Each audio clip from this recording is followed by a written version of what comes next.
ikipe ya Rayon Sport nyine urumva irashaka gukora ibintu biri mu bushobozi bwayo.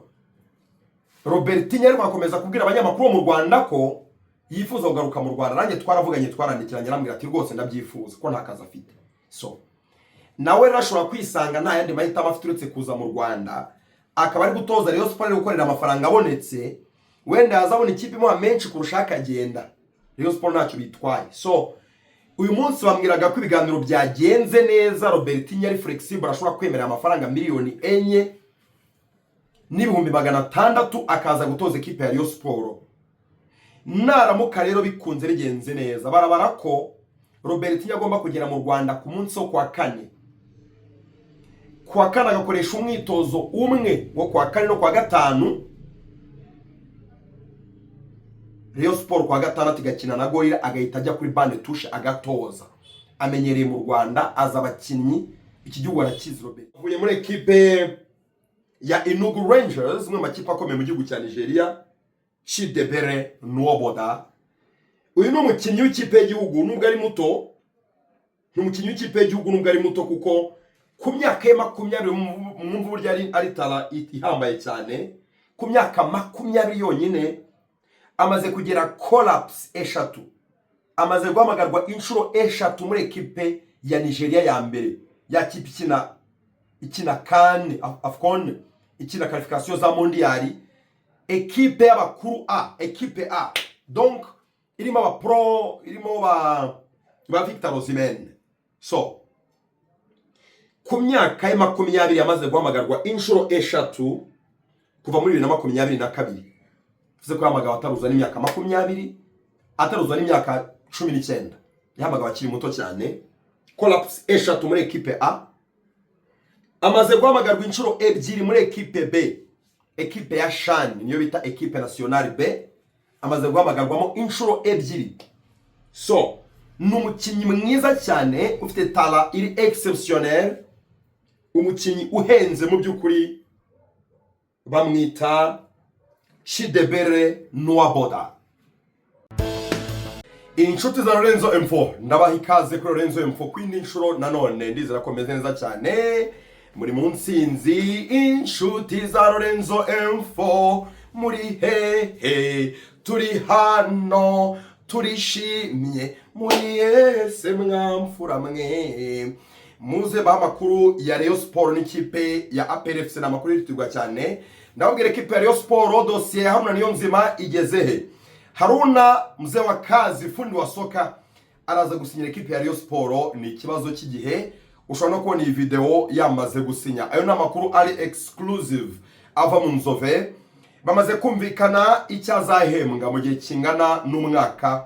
Ibintu bimeze neza muri ekipe ya Rayon Sport. Haruna Niyonzima araza gusinya, naza kubikubwira, ndakubwira naho umutoza rigeze. Nubwo Rayon Sport isa nkaho yabihakanye, ariko uwitwa Robertinho Goncalves do Carmo w'umunyabrazil araza gutoza ekipe ya Rayon Sport nta kabuza.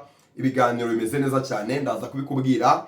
APR FC amakuru ni menshi cyane. Reka nanayihereho nkubwire updates zihutirwa muri ekipe ya APR FC, haba kubijyanye na transfer zirimo kuvugwamo nizigiye kurangira aka kanya muri aya masaha nkubwira. Harimo kandi n'ikipe bazahura muri kimwe cya kabiri kirangiza cya Sekafa Kagame Cup mu gihugu cya Tanzania. Ibintu rero biraryoshye kabisa, ibintu bimeze neza muri Sekafa. APR FC kera karabaye igiye kubona test ya mbere ikomeye muri Sekafa, tuyipime ku munzani turebe ngo APR FC iri ku ruhe rwego par rapport y'amakipe akomeye muri Afrika y'umunsi y'ubutayu bwa Sahara, cyane cyane mu karere nyine turimo ka Sekafa. Ese APR FC irakomeye? Ese abakinnyi yaguze hari ibintu batanga biremereye cyane umufana yakwitega? Bimeze gute rero? Sekafa imikino y'amatsinda yose yarangiye. Sekafa yitabiriwe n'amakipe 12, agabanwa amatsinda 3 y'amakipe 4.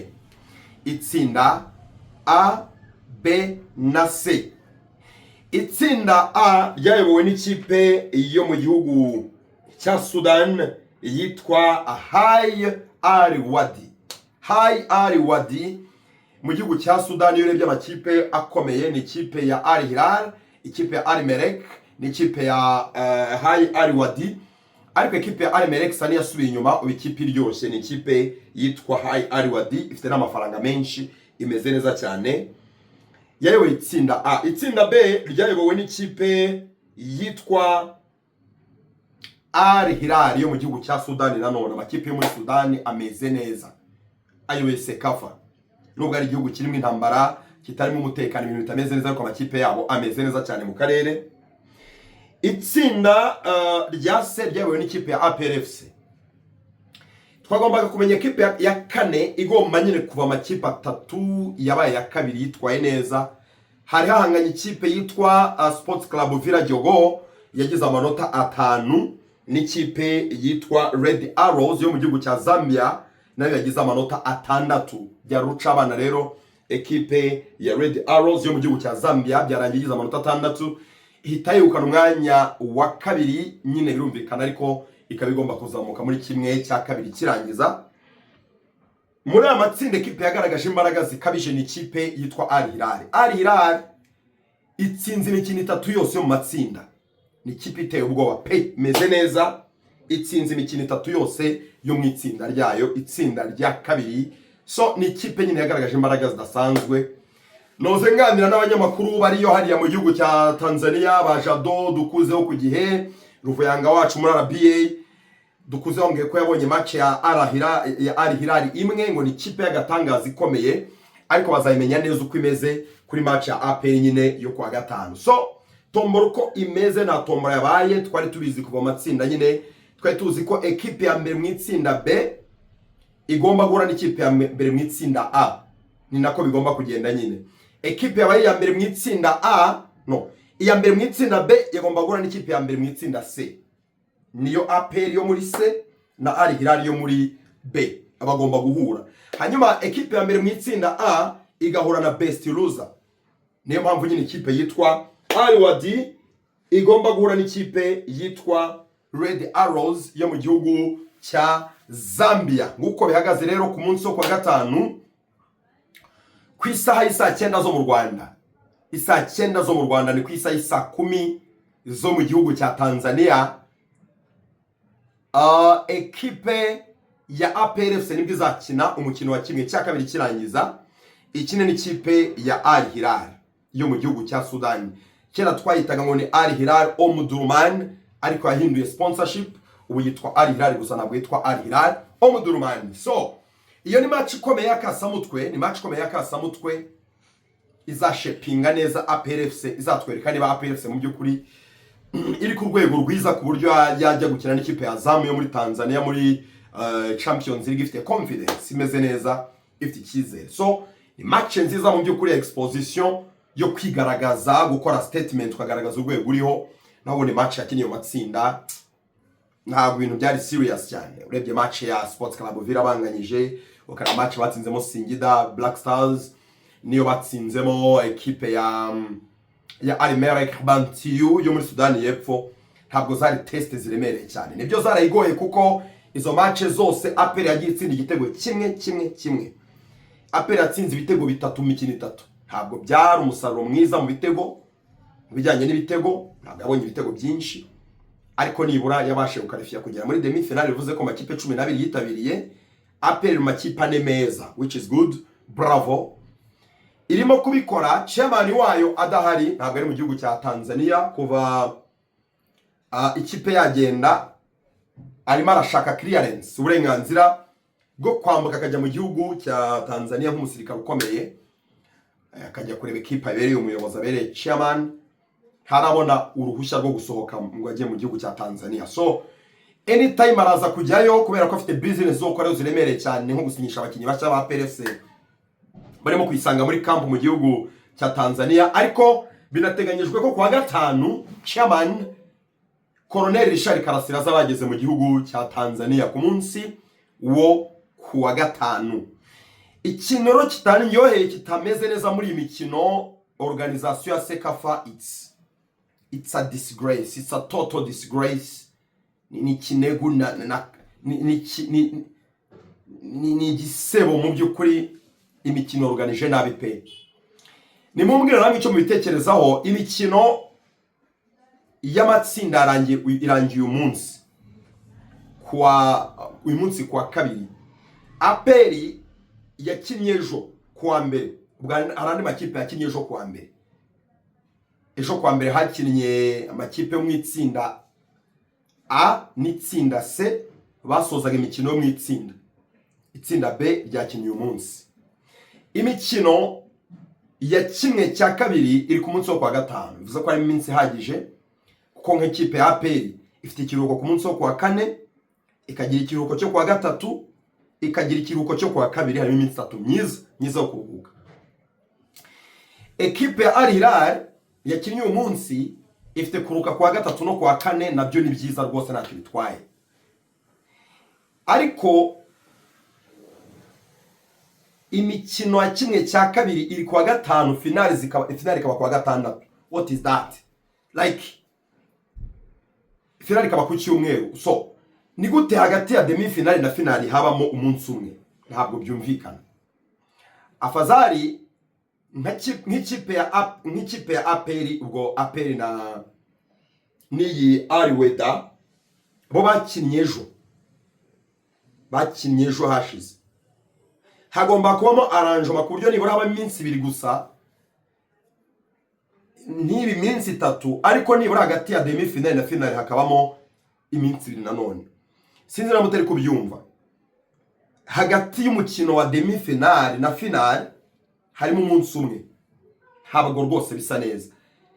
Nuba ngo APR na Al Hilal, tuvuge ko APR izagera kuri finale, izakina kwa gatanu saa 9, iruhuke kwa gatandatu gusa, ihita ikina finale ku cyumweru. Habwa ari byiza, habwa ari byo pe. Ni nako bimeze kuri ekipe kuri match ya Al Weda n'ikipe ya Red Arrows. Abo bazakina kwa gatanu ku saa 12 zo mu Rwanda. Match bizarangira mu saa 2. Baruhuke ejo akurikiyeho nyine kwa gatandatu, bahita bakina iroko kizakine finale ku cyumweru.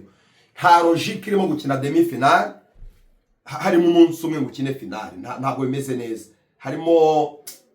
Harimo kunanizanya ku buryo buteye ubwoba. Sekafa bifuje ko kubera budget yaho ntoya, bifuzaga ko amakipe donc match zaba nkeya zikegerana kandi zikaba nkeya. Niyo mpamvu havanyemo kimwe cya kane kirangiza, ubundi hagombaga kuzamuka amakipe 2 ya mbere, hakazamuka amakipe 6, bagashaka ndabiri ya best losers yabaye gatatu, ubundi bagakina kimwe cya kane kirangiza bakabona kujya kuri finale. Sekafa kubera budget ntoya mbere na mbere, ngo no gutuma amakipe akora indi pre-season mbere yuko bajya mu mikino nyafrika Champions League na Confederations Cup bazasohoka, ngo niyo logique yatumye mu by'ukuri imikino bayegeranya kandi bakagira mikeya. Ariko ubumva harimo akavuyo, nta mpamvu n'imwe isobanura impamvu ekipe yakina demi finale kwa gatanu ngo ihita ikina finale ku cyumweru. Umupira w'amaguru ntabwo ari basket, non plus ntabwo ari volley, ntabwo ari byiza rero, harimo umunaniro ukabije. So bravo kuri ekipe ya APR kugera muri demi finale. Katurebe niba bazagira icyo bakora gikomeye kuri ekipe ya Al Hilal. Kipe ya Flora Ibenge, kipe ikomeye cyane mu by'ukuri, meze neza.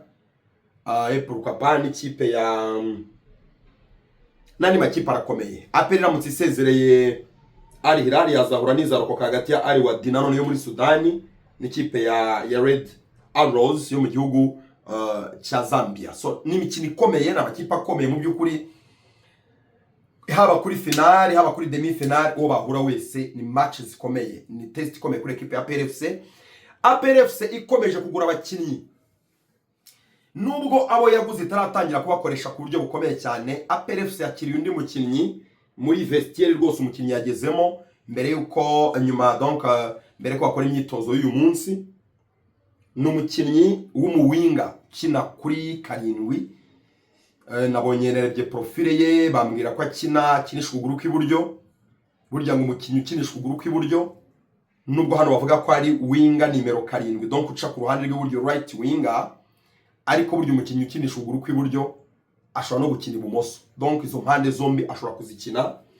Uyu mukinnyi yamaze kumvikana n'ubuyobozi bwa PRFC, bamutegeye itike ndege ava mu gihugu cya Nigeria abasanze mu gihugu cya Tanzania, kubera ko APR itazahita igaruka Sekafa irangiza guma igakorera pre-season kugeza ikinnye na Simba kuri Simba Day. byasabye ko nyine abakinnyi bashya bagomba kubasanga muri Tanzania bagasinyirayo. So chairman arimo arashaka uburyo abasangayo bagahurirayo n'uyu mukinnyi mushya wamaze kugerayo agasinya. N'umukinnyi w'umunyanigeria kiri muto cyane, umwana muto witwa Chidebere Nwoboda. Chidebere Nwoboda, uyu n'umukinnyi w'imyaka 20 yonyine, yavutse mu mwaka 2003 afite imyaka 20, haruza 21 kubera ko yavutse mu kwezi kwa 12 December.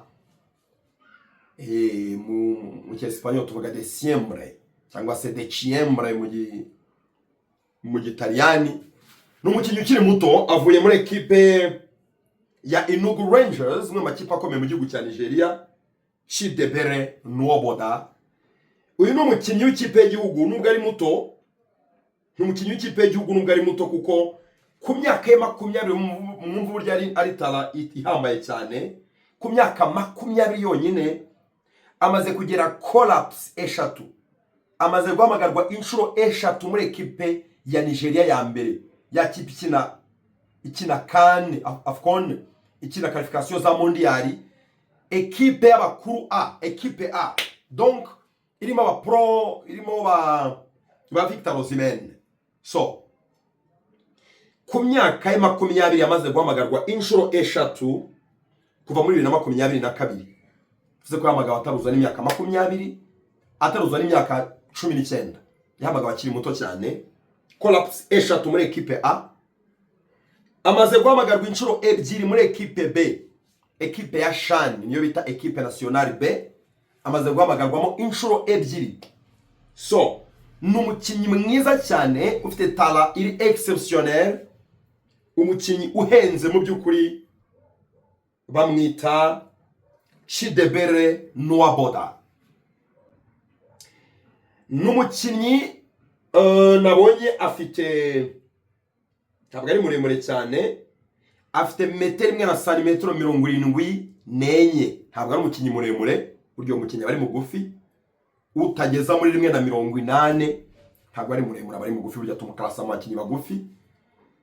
Ariko se ninde ubundi ni kuva ryari umuwinga akeneye kuba ari muremure? Ntabwo umuwinga akeneye kuba ari muremure, oya ntabwo ari ngombwa. Akazi k'umuwinga n'ukwiruka, akirukankana baro ku ruhande, akinjira muri box, agahindura ikirenge agatsinda igitego, cyangwa se akarekura cross nziza cyane abasore bagakozaho imitwe, cyangwa se like ni umuvuduko, amacenga, qualité technique, gufungura ikirenge agashota mu izamu. Abawinga bagomba gutsinda ibitego muri iki gihe, nta bindi bintu byinshi, ntabwo umubiri w'uburebure ntabwo bari ngombwa cyane, sibyo ko atari namugufi cyane, ariko 1.74 ntabwo bari muremure. So bambwiye ko ari umukinnyi mwiza, narebye inkuru zamwanditswe, n'umukinnyi mwiza cyane, tala iri exceptionnel. Yagiye ashaka uburyo bwo gusohoka ngo ajye hanze y'igihugu muri Nigeria, ajye Burayi ntabona amahirwe, ariko batekereza ko kwigaragaza muri CAF Champions League ariko n'ikipe ya PFC ishobora kumufungurira amarembo akaba yagiye gukina Burayi kubera ko aracyari muto. He is too young to lose hope. Ni muto pe, myaka 20, umukinnyi w'umunyanigeria, umwana wakinnye muri za academy zizwi zikomeye, utaraponyoye imyaka. Ni umukinnyi muto kandi mwiza cyane. So bravo kuri equipe ya PFC. Ntabwo arasinya amasezerano, attention, ariko anytime chairman yagera hariya mu gihugu cya Tanzania azamuha amasezerano asinye, ibintu bigende neza cyane. So nindi signing yongere kuri equipe ya PFC, all is well, ibintu bimeze neza cyane. Mbibutse ko PFC undi mukinnyi wasinye ariko ugomba gukina imikino Olympique n'ikipe y'igihugu ya Mali bita Lamine Ba, kina ku 10, uwo nawe arategerejwe. Igihe ekipe y'igihugu ya Mali zaviramo mu mikino Olympique, azahita asanga abandi mu gihugu cya Tanzania, hopefully ko bazabakiri hara muri Tanzania, cyangwa se n'aba bageze mu Rwanda azaza mu Rwanda ubundi nawe akore pre-season. APR irasinyisha abakinnyi benshi arabatibukaga ko yamaze gusinyisha witwa Mamadou Lamine Ba, ye gukina imikino Olympique n'ikipe y'igihugu ya Les Aigles du Mali hariya i Paris mu gihugu cy'u Faransa. ariko nabyo mimenye ni nimero 10 ngo umuhanga cyane ugomba kuba rwanira umwanya nabitwa ba Sharaferdine Shaibobo Ali Abdurrahman uyu munya Sudan. So APR mirasinyisha abakinyi benshi. Uyu nguyu rero ni question yo gusinya kuko ntabwo umukinyi yaza muri camp y'ikipe yategewe indege. APR ntabwo igikora ubwo buzembe. APR ni gitegera umukinyi batumvikanye, transfer bayarangiye. So ni question yo gusinya gusa ibindi bikarangira. Harundi wavuzwe witwa Godwin Odibo n'umukinyi w'umuhanga cyane nawe mu winga w'iburyo, right winger, akinira equipe ya Sporting Lagos. Gusa n'umukinyi ufite profile iremereye cyane ukomeye, gusa we afite imyaka 26 areze, imyaka myiza cyane yo kumukinyi ukomeye. Gusa narebye muri palmarès y'uyu mukinyi mbona n'umukinyi wagiye Burayi aragaruka avayo, yagiye gukina Burayi muri equipe mu gihugu cy'Ubirigi mu cyiciro cya mbere yitwa Oud Avali Louvain. Oud Avali Louvain yo mu gihugu cy'Ubirigi yari ikiniye mu by'ukuri, ariko ava yagaruka mu gihugu cya Nigeria. Ubwo yari yarazamukiye muri equipe yitwa North Boys, agiye Burayi gukinira equipe yo mu Birigi yitwa Avali Louvain. Oud Avali Louvain yo mu Birigi muri Jupiler League, ni champion w'umupira w'amaguru mu gihugu cy'Ubirigi cyiciro cya mbere. Byaramunaniye avayo aza muri equipe yitwa Ikorodu FC. Ikorodu FC yo muri Nigeria, ndetse avamo ajya muri equipe yitwa Remo Stars yo mu gihugu cya Nigeria, niho yavuye ajya muri equipe yitwa Sporting Lagos. Afite imyaka 26. Uyu mukinyi yaramaze iminsi muri Nigeria bitangajwe ko yamaze kugirana agreement n'ikipe ya Inyimba yo muri Nigeria. Baraganiriye barumvikana amafaranga, ibintu byose ngo barumvikana. Equipe ya PRFC ngo ibyo yatangaga birangana n'iby'ikipe ya Inyimba yatangaga. So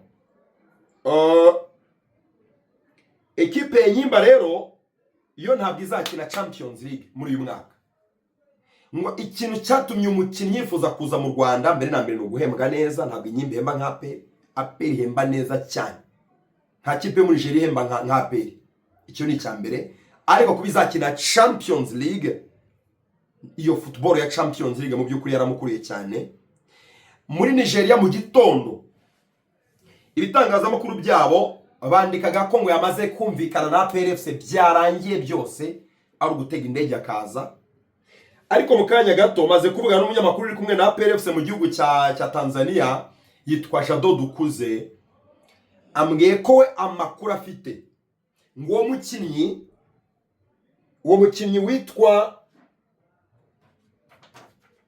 witwa Godwin Odibo. Dukuze ambwiye ko atazasinyira APR, ngo amakuru afite ngo APR ntabwo izamusinyisha, ahubwo ngo undi mukinyi yifuza. So narambwira ati se urumva APR yasinyisha abawinga babiri bakina ku mwanya umwe baturutse mu gihugu kimwe, hanya Nigeria babiri bavuye muri championa imwe bakina ku mwanya umwe, bose baba beza. Hari umwe amaze kugera muri camp ya APR, wowe twamukonfirma ko byarangiye. Ariko se bazana n'undi uvuye muri Nigeria ukina kuri uwo mwanya nanone, ni hatari. Muri APR umukinyi ukina kuri 11 umuwinga w'ibumoso bamwita Barafinda, Mugisha Gilbert Barafinda. Iburyo barimo kwakinisha uwitwa Dushimimana Olivier Muzungu. Match ejo yatsinze igitego cyiza cy'umutwe, ariko ni na wa mwanya wa Kwitonda Alebaka. So kuri 11 banahafite nanone witwa Bemora Pama Songwe. Abawinga kwari benshi, APR ifitemo n'undi muwinga nanone, harimo n'undi muwinga rwose witwa Tuyisenge Arsene Tuguma. Abawinga bamaze kuba benshi muri APR. So mu bakinyi baje bashya APR yasinyishije, nta muwinga n'umwe urimo mu bamaze kuza. So ndimo ndibaza, ese APR yamanura abawinga abanyanigeria babiri tukabara ko bagiye guha competition Barafinda ndetse na Muzungu pourquoi pas bakaba bakinnyi abanza mu kibuga yaba Chidebere ndetse n'uyu bita Godwin Odibo bakazira rimwe. Abanyamahanga se ko babaye benshi cyane, hatubara abanyamahanga APR ifite umuzamu w'umunyamahanga bamwita Pavere Nzira, bafite umudefenseur central w'umunyamahanga bamwita Younes Wane, bafite APR ifite gatandatu w'umunyamahanga bamwita Seydou Daouda Yusuf, bafite nimero 8 w'umunyamahanga bamwita Richmond Lamptey, bafite ba nimero 12 b'abanyamahanga bafite nimero 11 w'umunyamahanga yego bamaze kwa batanu bamwita Lamine Ba bamaze gusinya w'umunyamari, bafite undi nimero 8 w'umunyamahanga usanzwemo Shaibubu, bafite undi nimero 6 w'umunyamahanga usanzwemo Tadeo Luanga, bafite undi nimero 8 w'umunyamahanga usanzwemo bamwita Pichu bamaze kwa abakinnyi 8 Pichu, bafite rutahizamu w'umunyamahanga bamwita Mbaomba bamaze kwa abakinnyi 9 sibyo. APR yakiriye umunyamahanga w'umuwinga uyu bita Chidebere imyaka 20 bamaze kuba 10. Nari bagiye kuvugana rutahizamu wundi witwa Mamadou Si, uyu nawe ni umunyamahanga ni 11. APR bivugwa ko igikeneye nimero 2.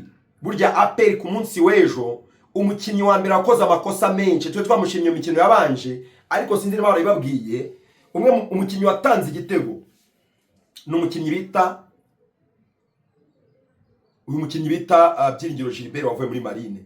Ejo yakoze amakosa 3 y'exposa defense equipe ya APR atanga ibitego kimwe nicyo cyagiyemo, ariko yakoze amakosa 3 aremereye atanga ibitego muri donc atsindisha APR.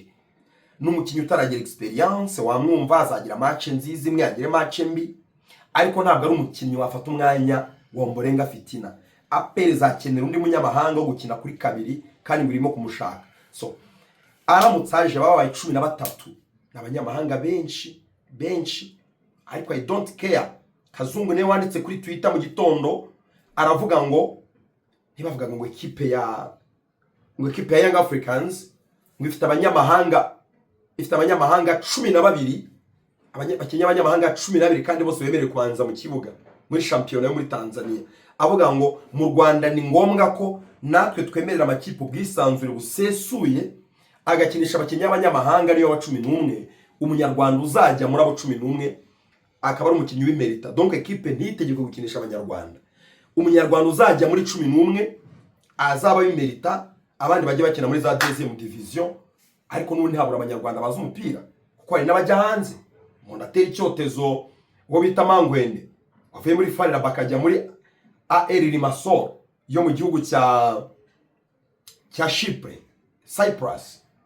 Atera icyotezo umuzamu Ntwari Fiacre wavuye mu Rwanda akinira AS Kigali. APR yaramwifuzaga nyaga kujya muri APR itabona offer yo kujya muri equipe ya TS Galaxy, Timusukazi Galaxy y'umuherwe witwa Timusukazi yavuyemo yagiye muri equipe ya Kaizer Chiefs. Berekana ko niyo wakwemerera ko amakipe yo mu Rwanda akinisha abanyamahanga bose 11 nta kibazo, kuko n'undi umunyarwanda mwiza azabona umwanya.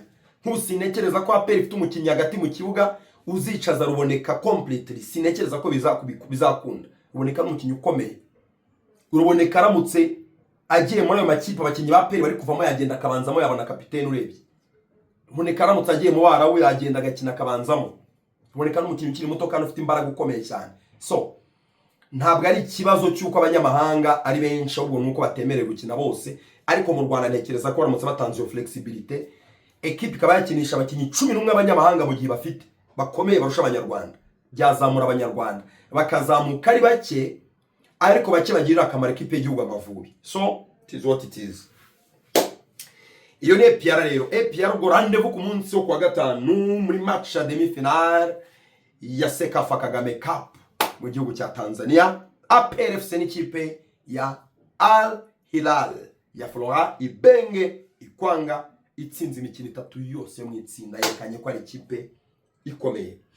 Equipe ya Rayon Sport Murera Murera we Rayon Sport muze hano. Ekipe ya Rayon Sport dosiye mutoza imeze gute? Ndasoreza kuri ekipe ya Rayon Sport nyifite amakuru ahagije. Ekipe ya Rayon Sport ibiganiro n'umutoza Robertinho, wundi yitwa Roberto Goncalves de Carmo, bakunda kumwita Robertinho. Uyu mugabo yagiranye ibiganiro n'ikipe ya Rayon Sport bigenda neza, ariko amafaranga yifuzaga Rayon Sport yatangaga make. Ko bimeze n'umukino mutoza wahembwaga $3,500 by'idolari muri ekipe ya Rayon Sport, ajya muri ekipe ya Vipers akomeza guhembwayo, ariko ageze mu gihugu cya Tanzania muri Simba bayakubye kane, kugira ngo agezaga mu bihumbi 12 gutyo. So mu kumuganiriza Rayon Sport, kuko yari yasabye akazi, ubu nta kipe afite Robertinho, Rayon Sport yamuhaye offre ya mbere n'ubundi nk'iyo yari afite ajya kugenda, kandi yagiye kubera amafaranga yabasabwe 4,000 barabibura. Ubu ngubu n'ubundi Rayon Sport yongeye kumubwira ngo dufite 3,500, ni miliyoni hafi zikabakaba hafi enye n'igice. Joshua nkwira muri telefone 3,500 sibyo, unkubire 1,340, 3,500 gukuba 1,320 nibyo 1,320 iri dolari. Yesuwe ewe yani nkubye nabi gukuba 1,320 ni miliyoni enye n'ibihumbi 600. Rero Sport avugaga ngo aya mafaranga twayaguha, ariko hejuru yaho ntabwo byakunda. Robertinho yabanje kwasaba 8,000 by'amadolari, ni menshi ya miliyoni zirenga 10, ntabwo Rayon Sport yazibona. Rayon Sport irazamurira avuga ngo turaguha 4,000, niba ushaka kudutoza uzudutoza muvandimwe.